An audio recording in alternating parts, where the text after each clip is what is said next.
Supreme court ने अभी अपना फैसला सुनाया है मेरे खिलाफ कंटेम्प्ट केस में। मुझे दोषी का करार दिया है कंटेम्प्ट के लिए और ₹1 का फाइन लगाया है और बोला है अगर मैं फाइन नहीं देता तो 3 महीने की जेल और 3 साल के लिए सुप्रीम कोर्ट से मुझे बाहर कर दिया जाएगा। मैंने पहले ही बोला था कि मैं जो भी सुप्रीम कोर्ट मेरे खिलाफ सेंटेंस देगा मैं उसको खुशी खुशी मान लूँगा, ऑफ कोर्स सब्जेक्ट टू मेरी जो राइट है इसके खिलाफ अपील करने की, क्योंकि मैंने जो कहा है वो मुझे लगता है सुप्रीम कोर्ट ने तो उसको बोल दिया कि ये कंटेम्प्ट है।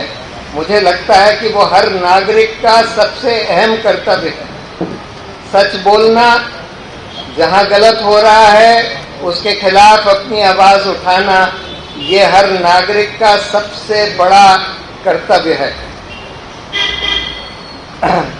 तो मैं ये फाइन दे दूंगा, लेकिन जो मेरा राइट है इसके खिलाफ चाहे रिव्यू फाइल करने का चाहे रिट फाइल करने का, दोनों कंटेम्प्ट का जजमेंट और सेंटेंसिंग के जजमेंट को चैलेंज करने का, वो सब मैं करूंगा।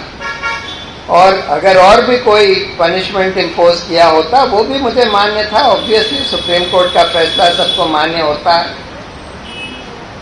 मेरे लिए सुप्रीम कोर्ट के प्रति बहुत गहरा रिस्पेक्ट रहा है शुरू से, जब से मैं प्रैक्टिस करता रहा हूँ। अब मुझे करीब 37 साल हो गए, 37 साल से ज़्यादा। और मैं ये मानता हूँ कि सुप्रीम कोर्ट वो आखिरी जगह है खासकर गरीब और कमज़ोर लोगों के लिए, जो उनके पास आते हैं अपने हकों की रक्षा कराने के लिए, और खासकर एक बहुत स्ट्रॉन्ग गवर्नमेंट जब उनके हक वायलेट करती है उसके लिए जब आते हैं।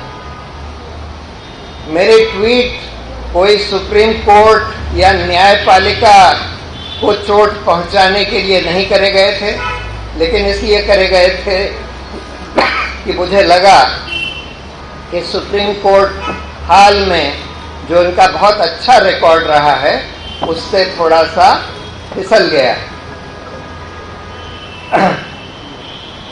ये इशू ये नहीं है कि मेरे बनाम सुप्रीम कोर्ट के जजों के या मेरे बनाम सुप्रीम कोर्ट के।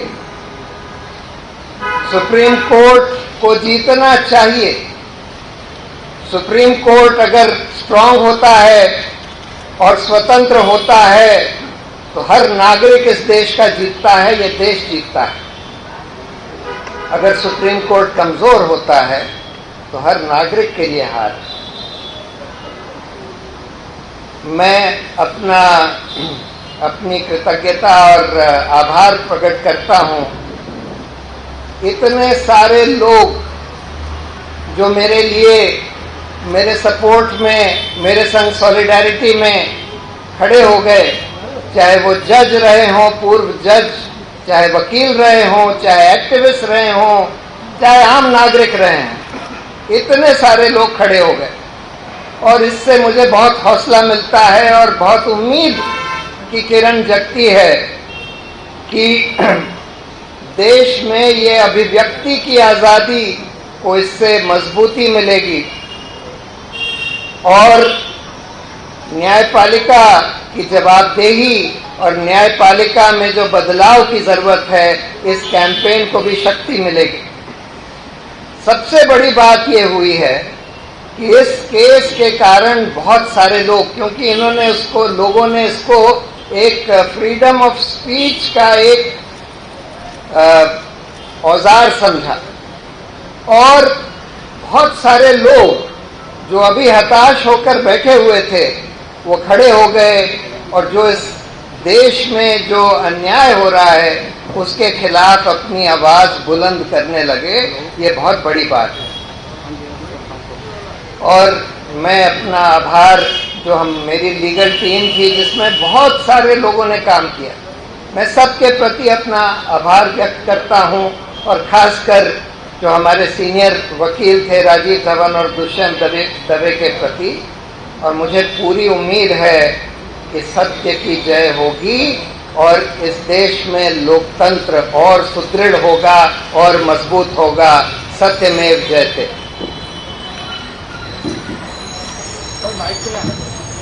इधर आ जाइए।